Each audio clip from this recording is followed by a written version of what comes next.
Have the hat and have people have to guess. Hi, everybody. We're live. My name is Melanie Dizon. I'm the Director of Education and Content at the Davis Finney Foundation, and I'm here today with Chris and Brigitte. How you guys doing? Good. Pretty good. Awesome. Chris, tell us about the hat. What hat? So I just got back from physical therapy and they gave me a hat today because it's my birthday. It's his birthday. It's also another sort of birthday we'll talk about. Yeah, Let me throw this in here. If you guys have questions for Chris and Brigitte, feel free to throw it on. Hi, Ann, and hi, John. How are you guys doing? John from Kentucky. Hello. Okay. So, Chris, we met, I want to say maybe a year or so ago, I'm guessing. Has it been is it more than that? It's probably more than that. It's hard to say. Yeah, just give him a chew stick. We have a dog down here, so he's going to be whiny and we're going to try to distract him. No worries. A couple of years, actually, probably at this point. Yeah, we met a couple of years ago, and then we met in person when I was driving across the country in June. Great. So we did the face-to-face thing that not everybody gets to do anymore. Never everyone gets to do. I know. So you have been living with Parkinson's. So why don't you tell everybody a little bit about who you are, and then how did this Parkinson's diagnosis come up? What were the first things that were happening for you, and what were you doing at the time? Yeah, so who I am is hard. I mean, that's like a really complicated question. So I'm going to go to the easier question. We don't have to go as deep into the psyche to figure out what happened with Parkinson's. Yeah. So I was reading. Basically, the first thing I noticed, I was reaching into the refrigerator, and as I would reach in, when I like pull out the whatever, my hand would sort of shake a little bit, and I thought, oh wow, I'm stressed out, or I'm tired or something, and it moved on from there to be a little more complicated, and I'd be sort of one of the next things I noticed, I would wake up in the morning and I'd stretch and my hand would do this. Well, you can't see it, but it would just shake again the same way.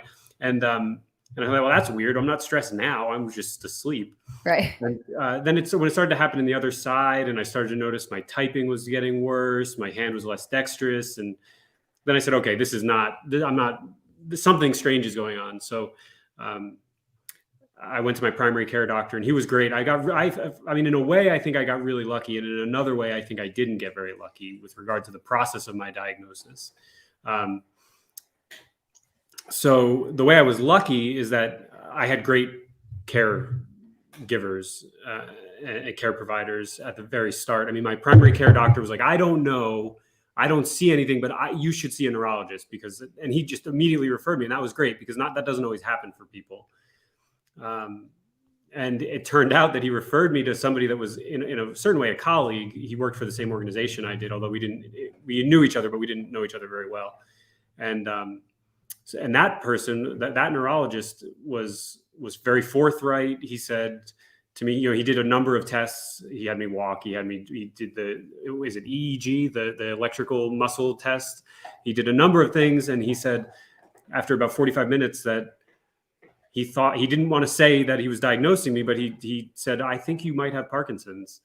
And then he ordered a DAT scan. And so, things moved pretty quickly in the beginning, but that was 2019. And it was November 2019 or so. And so by the time I got the DAT scan, it was spring 2020. And then it was March 2020. And then everything changed, of course, as everybody knows. Right. And so there was a long gap between when I got the DAT scan and when I was able to actually see someone in person who was able to, a specialist, a movement disorder specialist, who was able to really provide us. I mean, Brigitte, I was also really lucky in a certain way. Not everybody gets to have somebody that goes to all these things with them. Yeah. So you guys knew each other pre-Parkinson's. Yeah. Well, I mean, it's, the timing of when these things started is hard to really pin down, because actually now when I think pre-diagnosis. Yeah. Did you, we'll get into it, but Brigitte, did you notice anything before Chris noticed anything?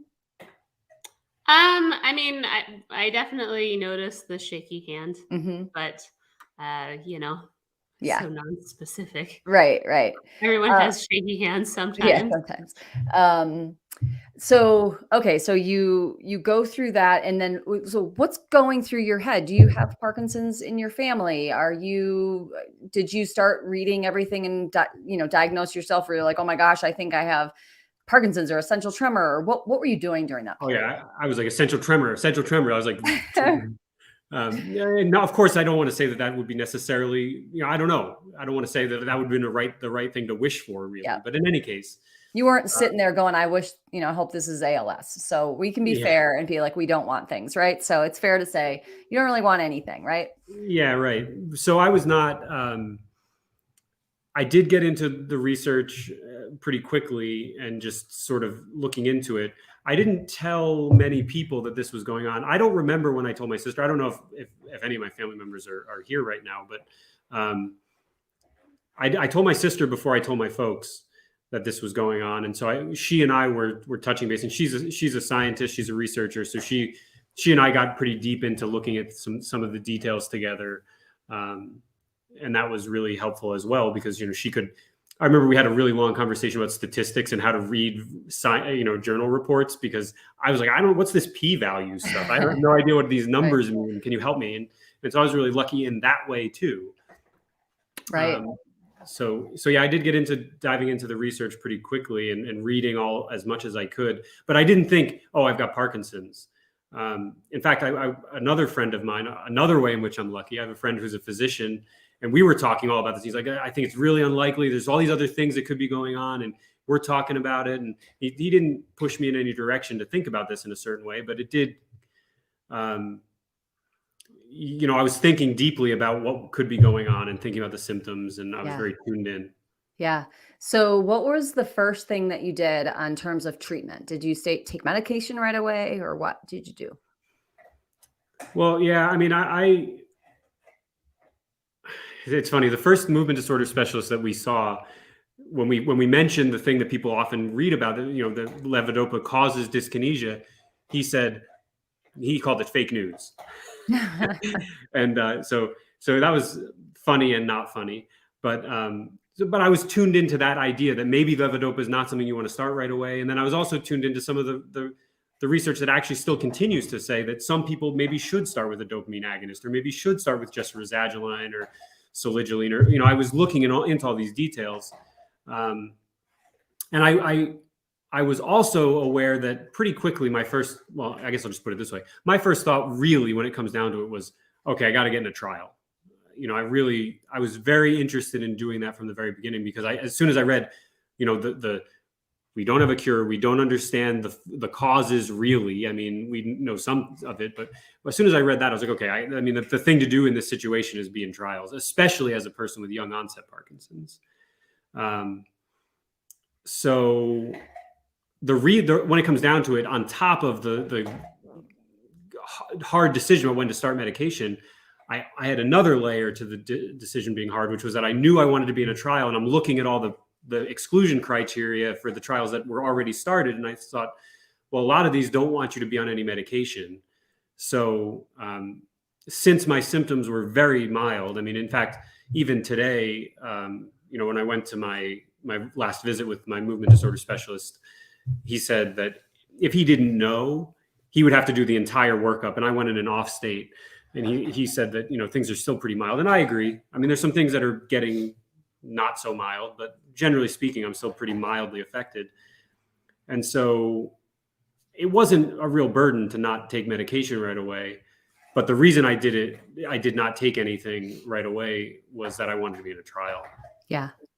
So, all right, let's go back to those initial days, Brigitte. So you went to the appointment that the doctor actually said I think you have Parkinson's? No, that's not really how it worked. So we didn't expect it to go that way with that first visit. So I was on Team Brian, which is his friend who's a physician, who's basically like, this is probably not what it is. I don't care what your neurologist says. You're only, 37 years old. This is not what it is. So he was up visiting me because I was doing my master's degree program in a different state, and he had the results of his stat scan that became available in the medical record, because you know how we have access to everything these days. Mm-hmm. And it was his birthday weekend. He was really worried about it. He was like, like, what if I have Parkinson's disease? And I was like, you definitely don't have Parkinson's disease, so you should just look at the DAT scan. And oh my I God, that's like looking at regret doing that. college acceptance letter or something. Like, I'm not going to open it. I can't. Yeah. So there's no, impediment. So we, it was late, like the evening of his, like, I think it was the day before. yeah, birthday, your actually. birthday eve, I guess. And so we were just, sitting at home together, opened up the DAT scan, and it was clear from the DAT scan that was probably what it was. So I think we were both just shocked, for lack of a better word. Yeah. I mean, what were those initial hours, days like? What were you thinking? There was a lot of crying for me. I mean, Bridget was much more stable in responding to it than I was. Not that it didn't affect her. I mean, she was clearly concerned, and it was we took it seriously, but there was a lot of crying. I mean, well, the first thing he said when he read the thing is that he thought we should break up. So, You're like, okay. Well, I mean, my thought in that moment, and I still think about this way today. It's like, I mean, I don't have a choice. This is like this is me, and she doesn't have to live with this. And so my first thought was that, like, it'd be easier for her if she didn't have to go through this. Yeah, for sure. And that's where that came from for me. And I think actually the first thing I said was, no. Maybe that was the first thing you said. And the second thing was, what she said. Yeah. Oh man. So, all right. So then you're in COVID times. So are you living together at that point, or were you were still finishing up your school? How did that work? Well, my school became remote. So I actually moved back to Maryland so that we were in the same place at the same time, which was a lot better. I mean, yeah, there was basically that was exactly the same time, essentially. School shut down like after spring break, basically. Yeah, I mean, this is in a way, another way that it's like, I mean, this is a terrible thing to say because so many people have really, really, really suffered and a lot of people have died. But in a way, COVID was in a way a blessing because we got to be together a lot, and we weren't going to be if it weren't for that, because she would have been finishing her grad degree. And also we got to, we were both working from home at that point, basically. So that was, in a way, it was great timing, even though it meant a lot of delay in seeing providers and all that. So what were you doing? What was your job when you got this diagnosis? And then how did you look at that job and your career after that? Yeah, this is like, I still struggle with this to today, because right when Brigitte and I were starting our relationship, I actually got my dream job, which was across the country from where she was living and where I was planning to go until I got this job. So, but what was your dream job? Yeah, for the job. The job was running the athletic program at the college that I went to for my undergraduate degree. And the reason that job was so special to me was that I learned from my own experience, and I saw other people have the same experience, that this program just changed people's lives. I went to a school that was a lot of bookworms and not a lot of jocks, and everybody. By the time people leave, many people have become bookworm jocks. So this really improves people's lives. Yeah. What was some of the? I feel like I remember you talking about some of the things that you did, but what was special about your athletic program? Like, what were you doing to those non-jocks to get them to have a different experience than they do in many schools?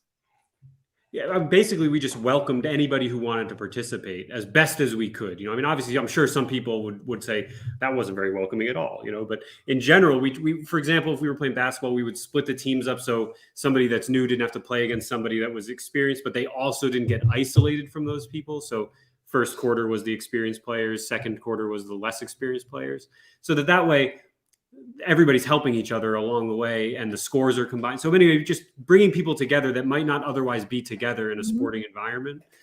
And, that also connects down to some of the boathouse programs that we were running. There were some people that had some pretty significant issues with their mobility who we got into be, in the rowing shells as coxswains, helping to steer the boat and basically run the boat. And so, that we just went out of our way to try to get people involved. Yeah. And so How long had you been working at that job when you got your diagnosis? Yeah, I had been there. It was a very, very stressful job. I mean, I'm working very closely with a lot of college age students who are very passionate about what they're doing and what they're not doing, frankly. So, there was a lot of time. It required a lot of my effort. And so that's why I thought I was shaking when I reached into the fridge. I was like, oh, I'm so stressed out. But in fact, it was not that. So yeah, I'd been there for since 2016. And I was, this whole process of diagnosis started in 2019. So I'd been there a couple of years. And yeah, so what's funny about this in a way is that I feel like it was a shame in a way. I think it was the right thing to move on from the role, unfortunately, but it was the right thing to move on. And the reason it's unfortunate is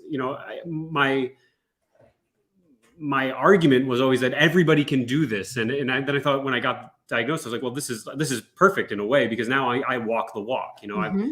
I have a movement disorder, and I'm gonna play with the students, and I'm going to participate in some of these events. And in fact, when we were doing the COVID activities, I was very moved. In fact, Mitchell might be watching this, and I don't know that Mitchell knows this, but if Mitchell's watching, he inspired me because he was so friggin' fast in our races that we were doing, these remote races that we scheduled.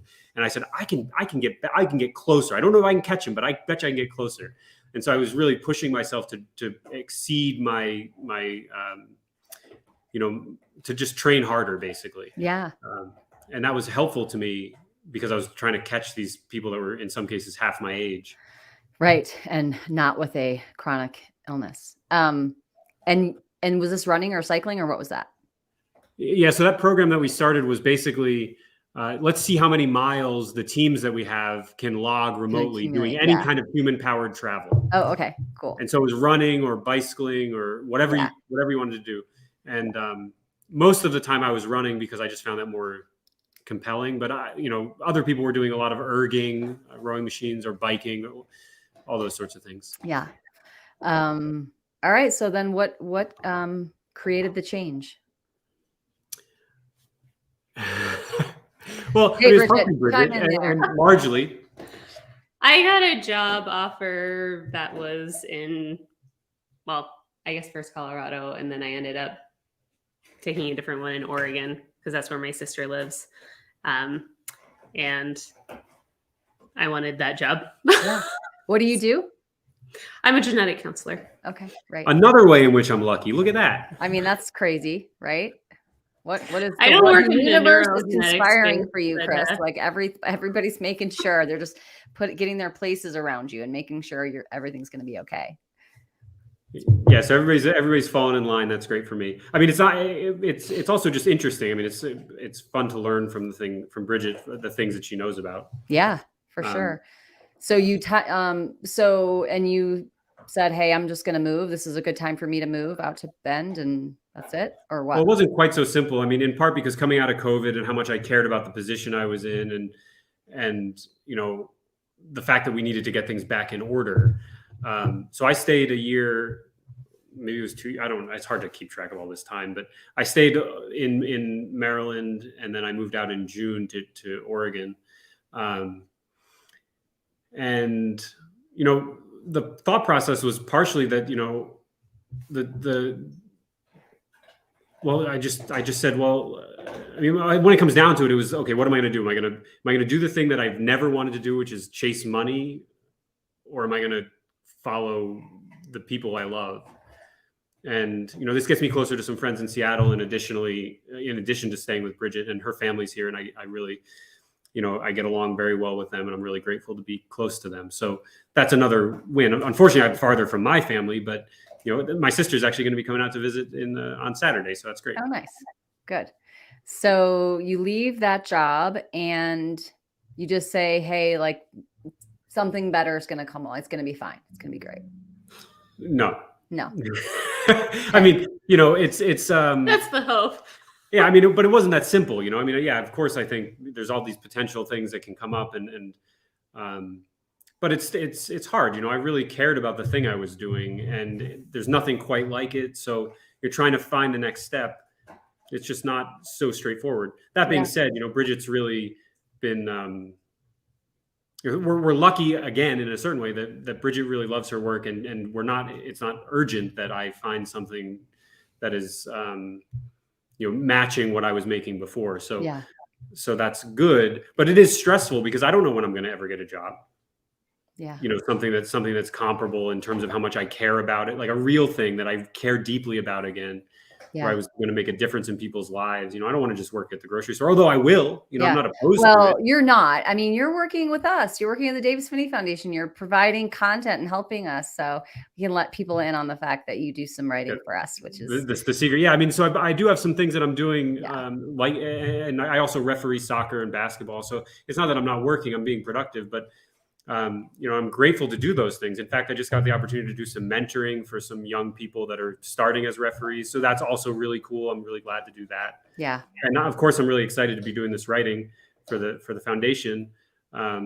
First of all, I like that I can help, and I hope that's your perspective too. And second of all, it's fun. I really love to write. I didn't talk about this yet, but I in between my undergraduate degree and this job, I went to an MFA program in creative writing, which is what I was doing when Brigitte and I met. Mm-hmm. I don't know if it's Anna or Anna Hurst, but she says, "Happy birthday, Chris. Good to see you and Brigitte both. Sending love to you, dear friends." Polly says, "Follow the people you love for sure." And Anne says, "Oh, thank goodness it's your birthday, Chris. I was afraid the hat was a fashion choice." Yeah. Well, hi everybody. Thanks for coming along and watching. Yeah. Okay. So I was curious when we were talking a little bit about this. You said that the two things that you do that you think are have been the most impactful since your diagnosis was the first thing was get involved in trials. So I want to talk a little bit about that. And then the other thing you said was just learning everything you could about it. And I think those are super interesting because I think for that second one, people tend to kind of go one way or the other, right? They're just like, let me dive in. I want to read everything there is, know everything there is. And it helps them have a sense of, knowing, control, what have you. And then the other people are, oh my gosh, I can't even look at a screen that says Parkinson's. Please take that flyer away from me. I don't want anything because I don't want to see, right, what's coming. So can you talk a little bit about that? Clearly you're a learner, you're a lifelong learner, you're curious, you're interested, you're engaged, you had a job you loved and work that you loved. So that's a natural part of who you are. But in this Parkinson space, how is that helping you? Yeah, so I will say this, that I think I went a little too extreme in it initially. I think it was a great relief when I was in the trial. When I say in it, I mean into the research. It was getting a little heavy. Not in the sense that it was, I think I was doing it to the exclusion of some other things that would have been good for me to pay attention to. And that was, actually, I'm grateful to my friend Brian, who, was courageous enough to say to me, "You got to stop, dude." I mean, that's not how he put it, but that's basically what it boiled down to. What was he seeing in you? I think he just thought it wasn't going to be helpful. It was getting to the point where it wasn't helpful.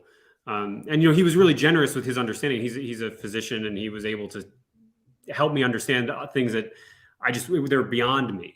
And so, or they were too far down the line for me to understand them. And he never wavered in that, but he also was cognizant enough of the fact that I was getting a little bit distracted by it. So I don't want to make it seem like it was only good that I was doing that. It does reach a certain threshold where it's too much focus. But I guess why I got something out of all the research was, first of all, it gave me information about what the actions I might take could be. And that was useful to me because I thought, well, okay, life is a little different now. Like the trajectory has changed somewhat, not clear how much, but, and this is a new thing. I got to learn about it. I got to figure out what's here. But I guess the reason it was, so that's a benefit in its own way, right? I mean, just having a new experience, having something new to learn about, it provides a way to focus on something that's new, and you get to learn a lot, and that's powerful for anybody, whatever the thing they're learning about is. But on the other hand, it showed me, the actions I could take, and it informed my decision about which clinical trials to get into. So once I got into the trial that I was in, and I'll say more about that in a moment, I basically just said, okay, now I'm doing this thing. I'm taking an action, and I'm not going to think about this anymore. I'm not reading anymore. I'm not going to look into what probiotic strains are being researched. I'm not going to go into that sort of thing anymore. I'm just going to do this trial, and I'm going to live my life, and I'm going to focus on exercising as much as I can, and trying to be present with the people in my life, and sometimes maybe doing okay at that. So that I wavered a little bit between these two things, right? Doing these trials, focusing on that, and then learning as much as I possibly can. Yeah. I'll go to the trial. Yeah. So I also did a lot of reading at first, and I think I burnt out on that more quickly than he did. Mostly because I feel like I was doing all the reading because I was really expecting to find something that would give me a sense of what to expect. Yeah. But the more I read, the more it basically said, like, no one person has the same trajectory. Right. And for me, after enough time, I found that more anxiety provoking than helpful. So I was just like, I'm going to stop reading stuff, and we're just going to see how this goes. Yeah. Yeah. I mean, it's tough, right? It's like a car wreck. You got to look, but you don't want to look because you just have no idea where it's going to take you. Especially, you're so young, you're going to live for decades and decades more. To try and predict what that's going to be is really tough from just reading what other people have gone through. Taylor, it's basically just not possible. So right. Eventually it becomes more stressful than for sure. I mean, there was actually a really interesting journal article that was, I messaged you about this. It's in that document we shared yesterday, where somebody just was talking about subtypes. There's a systematic review, and it basically comes down to they change. Yep. They can change at any moment. And it's like, well, okay, so fine. If you can give me a prognosis, even if you could, that's not going to be necessarily meaningful. Right. And that's incredibly frustrating if you want answers. Yeah. I have to go through a couple of these because these comments are great. Taylor, Audrey says, "Oh, happy birthday." Taylor says, "I love you both to the moon and back." Taylor Waters. Perch 31 says something about a DAT scan. I wanted to talk about this a little bit. He said, I finally got to a movement disorder specialist, but he's saying a DAT scan is rarely effective as diagnostic for early PD. I don't know. And I want to go back to that. Two more comments though. Happy birthday, Chris. St. John's misses you from Ray. And Marianne Burke says, as Chris's former colleague, almost daily, I say to myself while making decisions, what would Chris do? So grateful for your guidance and friendship. You are missed greatly, and happy birthday. Marianne, don't think about what I would do. You're just going to make So interesting when you got the DAT scan and you were like, oh, well, it says it. Like, what did your doctor go over with you? I mean, because you're somebody who did present with not crazy motor symptoms, right? So what was that process going over the DAT scan, and what did it tell you specifically? You know what? I don't actually remember the review session with the neurologist about the DAT scan. In fact, none of the neurologists really made a big deal about that. I mean, in the trial, I had to do a couple DAT scans, and that obviously we didn't really talk about that, but it mattered more in that context because they're going to do, I don't know what they're doing with it exactly, but it's going to be a part of the process of analyzing the data. But I don't remember talking about it with Dr. Capozzoli. The results actually said something like this. This imaging series is consistent with a diagnosis of Parkinson's disease in the proper clinical setting. I think that's the exact wording. And that, to me, I agree with the comment that was made. I didn't take it to be conclusive. And that's why it was so hard to have to wait to see someone. Right. Because I didn't think that this was entirely conclusive. And I wouldn't feel that way until the standard, which is a clinical diagnosis, was met. And in fact, it wasn't until after the trial, I think it would be fair to say, I'm not sure about this. It'd be great if the trial investigator were on the call, because he could then say this. But I think that technically my diagnosis was probable until the fact that I started the levodopa, and then the levodopa response was the final sort of piece of evidence that was needed to say formally this is a clinical diagnosis at this point. Oh, okay. All right. I'm not sure about that actually, but I believe that's true. Okay, so what was that first trial? What were you required to do? How long did it last? And what did you experience as being part of it? Well, Bridget and I, the first thing we were able to do is, okay, so I got to go back a little bit. By the way, can you hear the dog squeaking on his little toy this whole time? That's okay, good, because it's pretty annoying. So you actually participated in 2 trials. Yeah, 2 trials. Right. Well, I've participated in 5 technically, right. But 3 were all lumped into one, and then the PPMI, and then the one that I'll get to in a minute. But so the 3 trials that are basically all in one were all at NIH, and the way that came about was I watched a symposium from the Parkinson's Foundation of the National Capital Area, and in that I learned so much from that symposium. The first one, well, all of them, but the first one especially. And I noticed that one of the physicians who spoke, I was like, that's the person. I got to talk to that person. Who was it? It was Dr. Ehrlich from NIH. And so I always forget if I'm pronouncing her name right. I hope I did. Sure, that's right. Sorry. But I emailed her blind. I just sent her an email and I said, hey, this is my situation and I'm interested in knowing if there's any trials coming up that I could participate in. And, I guess I was surprised that I got a response. I got a response in like 12 hours. And she was like, yeah, there is a trial. We're not seeing anybody now because of COVID, but I think it'd be great for you to participate in this trial if you're interested. And when things come around, we'll reach out when we're back to seeing people. And that was the natural history study. So like not a high risk trial. It's just an observational trial. Just observational. So that one, I didn't get to do most of the trial stuff with him, but I really liked that one because basically we went in for one full day of being with 3 different neurology specialists that were working in Parkinson's disease research. And like up until that point, I hadn't been able to see a physician in person and ask any of my questions. The one physician I was part of a consult with where I asked questions was really frustrating for me because they didn't really answer my questions. That's the fake news guy. Yeah, that was the fake news guy. We'll leave the name out of it. But we basically were there for 8 hours and I got to ask all of my questions and they answered all of my questions. And that was really nice. Yeah, I mean, it was really exceptional. They were so generous with their time. And we were the first people that they saw in the clinic after they reopened to see people in person. And, basically we saw 3 movement disorder specialists individually. And all 3 of them said, yeah, this is all consistent with Parkinson's disease. So it was like at that point, and that was August of 2020. So that was, from March to August, we were in this gray area where it's like, well, yeah, the DAT scan, but. Yeah, that sounds kind of crazy. Yeah, it was a long time to be wondering. But then when we got to NIH, they were so, yeah.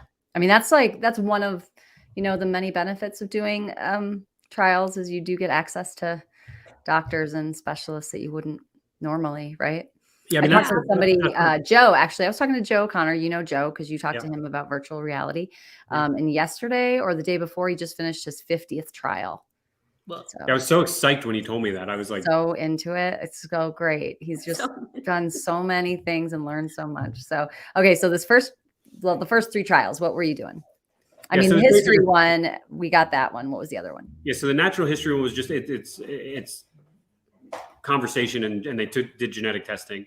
And then the second part of that, which was done that day, was they took a skin sample to, I believe, what they were going to do was induce stem cells and see what happens with alpha-synuclein that my body would make. So make some cells that'll produce alpha-synuclein and then see what happens. And then the third piece of this just came up kind of recently, which is that they wanted to do trio testing, which I can't explain, but maybe Brigitte can, which basically they wanted to test my parents to see what, well, I don't know. You explain what trio testing is. I don't get it. I don't get it. So one part of the natural history study was doing genetic testing. Parkinson's disease has some hereditary component, but a lot of the genetic testing these days is more on a research basis because, even if you know that you might be at risk for Parkinson's disease, your genetic test results can't definitively tell you if and when you're going to get it. It can just tell you if you're at risk. But if you have Parkinson's disease, it can give you maybe an explanation as to why you've developed it. And they're doing a lot of targeted research towards all of the genes associated with Parkinson's disease. So, as part of the natural history study, I think they were just doing that because younger onset patients have a higher likelihood of having a genetic component. So he did panel testing, which is just looking at single genes. That was negative. And then the next step was to do a trio study, which is doing exome testing, which is just more extensive genetic testing.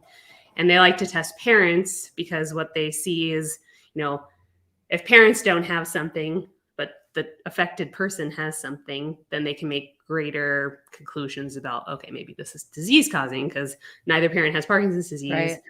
Neither parent has this genetic variant. This is a new genetic variant in our person who's affected. So that's trio testing. And I think the thing that they said to me when they talked with me about this was that what they want to do ultimately is say, okay, well, maybe Chris shows X.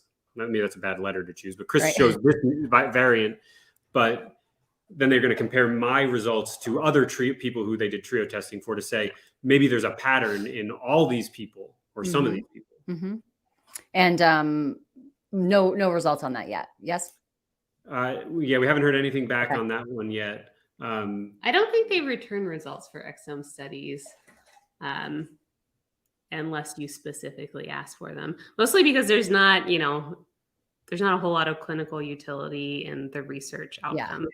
They're going to, do further analysis. And if they come up with something later, then you might hear about it. Right.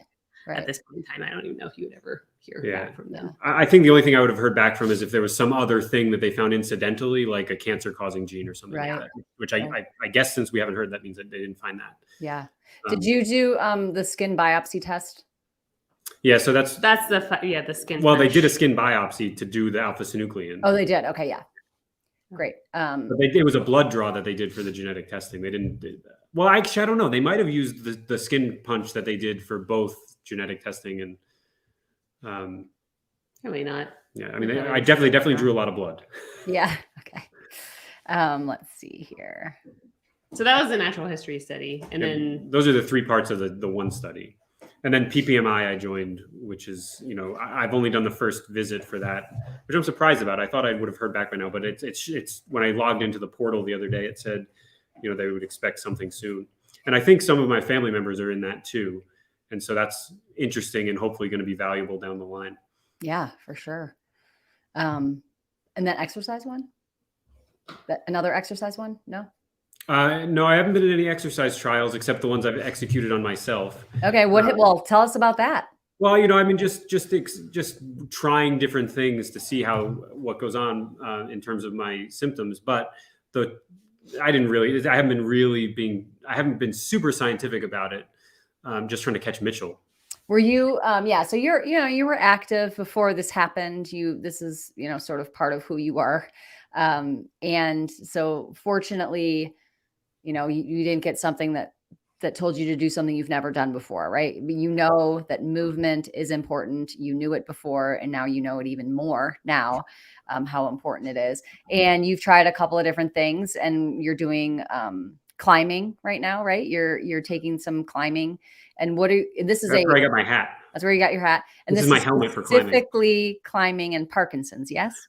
Yeah, so I don't want to lose track of that other trial because I think that was important, but the exercise stuff is also important, and I guess that's true. It is a trial that I'm a part of right now with regard to climbing. Although they're not going to be publishing any of the results in a formal way. It's a trial to see how this program that they're developing serves the people that are in the program, and so it is a trial. It's just not quite. It's not. I think it would be a stretch to call it a clinical trial. It's more like a programmatic trial for the organization. So I've been doing a lot of different physical activities, and Brigitte and I were. I guess it's fair to say that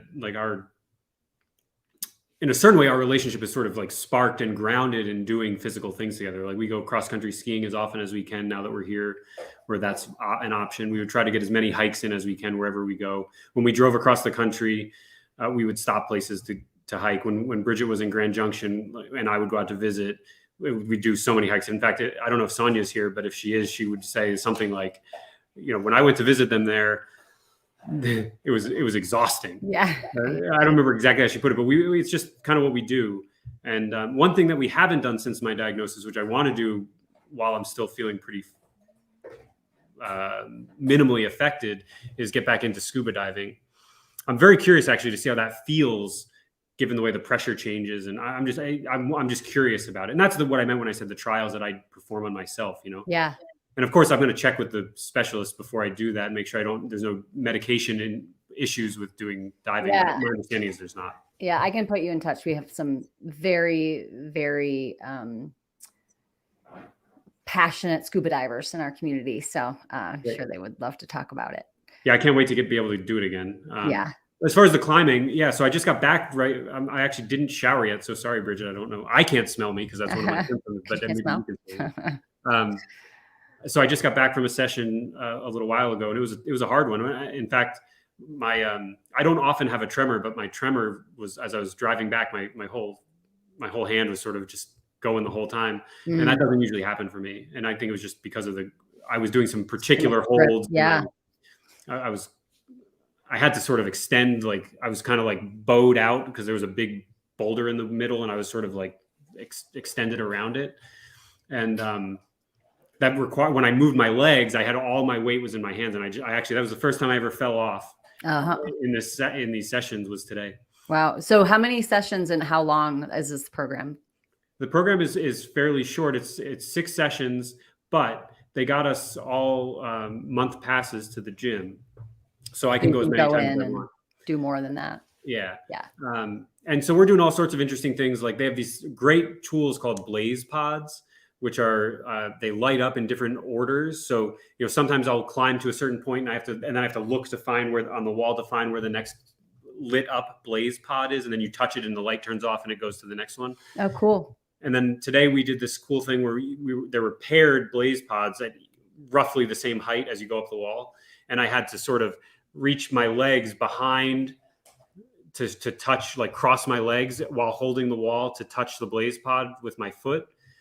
And just doing a lot of interesting body rotation work to improve stability and balance.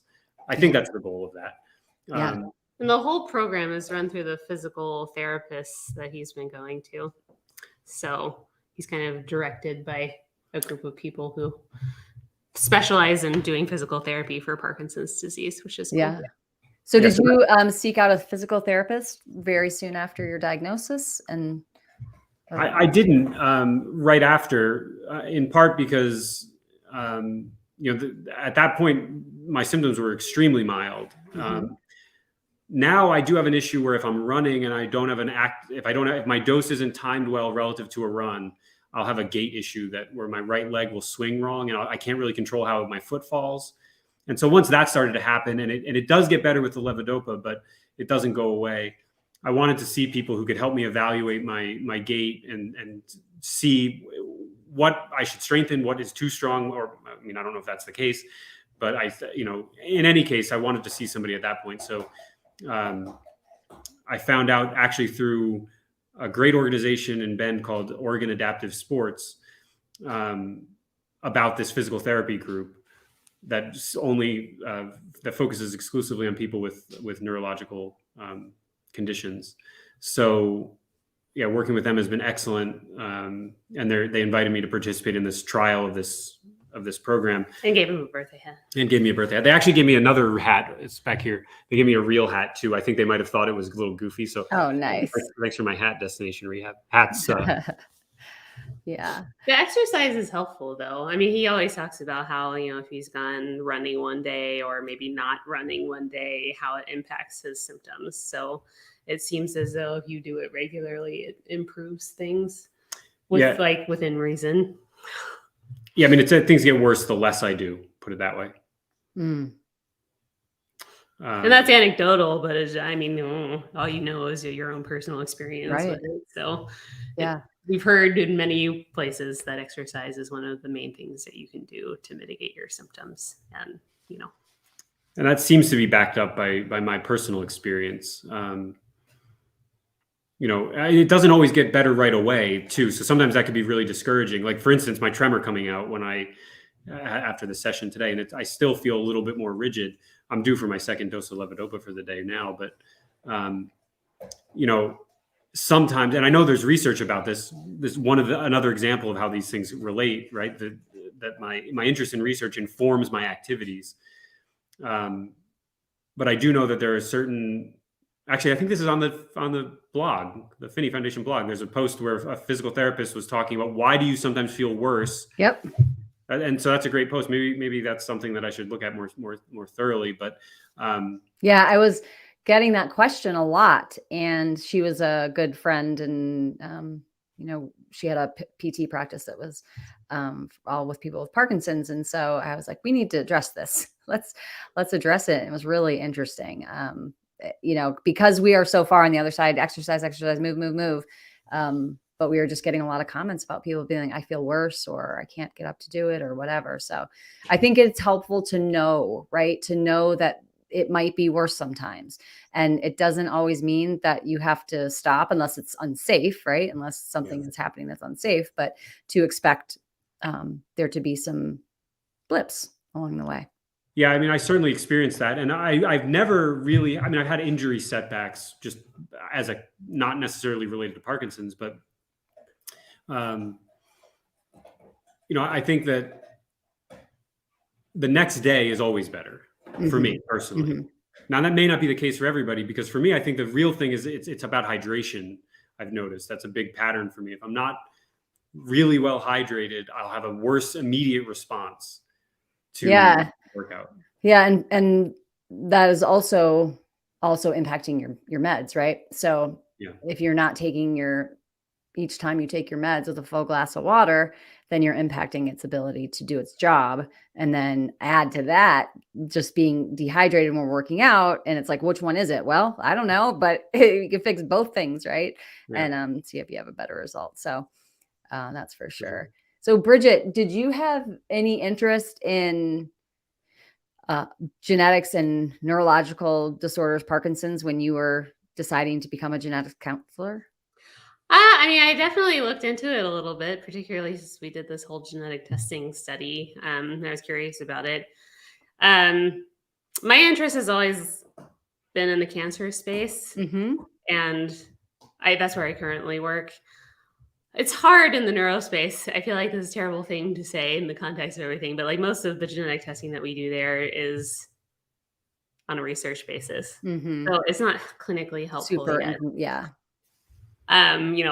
Parkinson's disease is one thing, which, has a small hereditary component, but there's something like Huntington's disease, which is way worse than Parkinson's disease. And it's, if you have that, you're going to get it. You mean if you have a genetic? If you have the Huntington's disease mutation, you're going to get it. And it's a hard space to work in, because, you give people effectively these looming death sentences for their personality. But, it's also, when I was in school, there was a drug that was being studied for Huntington's disease that was targeted at the gene. And there was in that community, a whole lot of interest and excitement about that, because, of course, everyone wants a cure.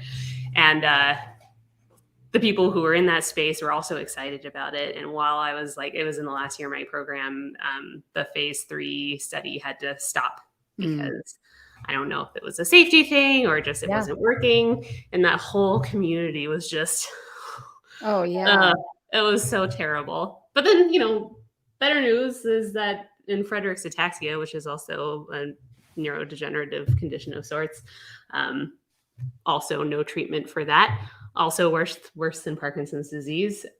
They had their first successful phase 3 trial for a targeted therapy, which was also that was phase 2 successful when I was in school. And I think they just published the phase 3 results. Yeah, it was just very recently they published that. So it's funny, right? Because on the one hand, you can help people more immediately now with cancer genetic testing. On the other hand, genetic, gene therapy sounds like there's a lot of potential. It's early stages yet, so we can't like do much with it yet. Right. Yeah, I mean, I think the hope or the excitement in working in that space is that there is a lot of research there. I mean, that was why I was excited about him doing the genetic testing, because even if, it doesn't help him immediately, if they do find a targeted therapy for LRRK2 or whatever the case may be, assuming the mechanism of action is understood, then it will probably help everybody. Yeah. And so that is what I find exciting about that. Yeah. So anyway, I guess for me, like emotionally, it's safer to work in the cancer space. Yeah, right. For Just sure. to work in the neuro space. Yeah. So what, has anything changed in your relationships, your day-to-day big picture that you want to share with other people you think is important, or something that you've learned along these last few years? I mean, I think for me, it's just, that initial reaction is the worst. And it's not particularly easy, I would say, to adjust to a new reality. So I think we're still doing that. And, things change. So I don't know. It's a work in progress. I guess I think it makes sense to not do anything too hastily. Don't make any rash decisions if you suddenly receive a diagnosis that is going to affect your life from a medical perspective. And, it's been reassuring to me, at least, to see that at least to date, his progression has been really slow. Like I see the things because I know what to look for, but I think if I didn't know, I would know. So there's that. And yeah, I don't know. I mean, it's just challenging. I think Chris has a hard time in a lot of ways. And it's hard thinking about, like, I don't mean to speak for you, but, I think he's worried about his long-term, like, if I get a job, how long will I be able to work and all of that stuff. And like, that's just really hard to work with. Yeah. Well, it's also the other way, right? If I get a job that it doesn't move me and matter to me, am I wasting my time? So there's just like adds layers to certain considerations that are complicated to think about. But I think generally my sense, I agree with Brigitte that like not doing anything hastily is something that I would encourage. Like obviously, like deal with how you respond immediately and like let it go. I think that was valuable to me. Just let it happen for a little while, and don't react too quickly. And I would say that even if somebody didn't think they wanted to participate in a trial, and I would totally understand why somebody wouldn't want to. But I would say I'm very grateful to the interventional trial that I was in that we didn't really talk about yet, for a number of reasons. And if I had taken medication right away, which was recommended by Mr. Fake News, Dr. Fake News, I wouldn't have been able to participate in that trial that I did, the interventional trial. And, I understand why he recommended starting levodopa right away. I can see why somebody would want to, but I do think that pumping the brakes for a second and just giving yourself a minute, a week, a month, maybe even a year if your symptoms are, I mean, I don't know how long I'm not going to tell somebody how to live their life, but I do think that, giving yourself a little bit of time to evaluate, I'll put it in terms of me, giving myself time to like, let it sink in and think about how I wanted to approach this was really valuable to me. And, I'm really glad I did that because the interventional trial, first of all, I think it had a benefit for me. What is this? We have a few minutes, so tell us what it was. Yeah. So I participated in the Neurally trial, the NO-YO1 exenatide trial that's in the US, which was a phase 2 trial. That's a diabetes medication. Yeah, so that's one of the things that I really liked about this was that it was we liked about it was that it wasn't something totally safe. Yeah, we knew what to expect. We knew the safety profile was fairly well established. I mean, it's not totally known, but fairly well established. And that, I think it was helpful to me. Things seemed to accelerate a little bit after I stopped taking that medication. Again, it's not certain I had the active drug, but there was a placebo group, but We had a lot of things going on though, so there were some issues that did come up. I mean, it wasn't terrible, but there's Mhm. some things happened that seemed to suggest that I was getting the active drug. Mm-hmm. And but that's not really what was so good about it. You know, the outcome, and this is maybe another thing that I think I've learned. The outcomes don't really matter. You know, I mean, they do obviously, but what on the daily basis, what was nice for me about participating in that trial in particular, but also the trials at NIH, is I felt like I was growing a group. Mm-hmm. And I think I'm still kind of doing that with the physical therapy group that I'm working with, and I'm sort of building a community around these sorts of the issues that I face and the issues that are interesting to me, and that is really meaningful. And so, getting to become familiar with the people in in the office, that were the nurse that was the coordinator for the trial, and Yeah. the physicians that I got to meet through that. I mean, I got to spend so much more time than I would have with them. And first of all, they're interesting people. Yep. Secondly, they're not only interesting, but they're smart. And third of all, they know a lot of shit. Sorry to swear, but that's true. They know so much, and they have so much to offer. And I just learned so much from getting to be, you know, with them. So that was really valuable to me. And, you know, I guess just to wind down that question you asked, I would say, you know, is there anything I would say to people about this whole subject? I find value in having Parkinson's because it provides me with a built-in community. There's people that I don't have to like invent a hobby. You know, I don't have to like start building model train sets. I can. Parkinson's is a thing that really matters to human beings, and it presents challenges, and it lets you expand your horizons. It helps you grow in certain ways. I mean, I'm way more physically active now than I was before I was diagnosed, because it's like it provided me with like a tangible feedback. Yeah. You know, I can tell that it's helpful. Yeah. Oh, good. Well, this hour went by fast. So Jamie said, "Happy birthday, Chris. I have so much appreciation and admiration for the way you both approach this with such curiosity and honesty. Your inspirations." Janie says, "Birthday blessings. My hubby is getting ready to have the DAT scan after being diagnosed in 2019. Have seen several docs. Best of luck from Kentucky." Perch 31 says, "What was the name of the physical therapy org that you belong to?" The organization in Oregon here is Destination Rehab. Destination Rehab. Okay. Awesome. Well, thank you both so much for taking the time to be here. Chris, I like working with you, and I hope that we can continue to do that. It's super fun. Chris is going to be helping us with our YOPD manual, the Every Victory Counts manual for YOPD. Woo-hoo! So super exciting about that. And you guys we'll tell you more about that as it comes up. Brigitte, great meeting you. And thanks everybody for being here. Really appreciate it. Thanks, Mel. Thanks for coming, everybody. Oh.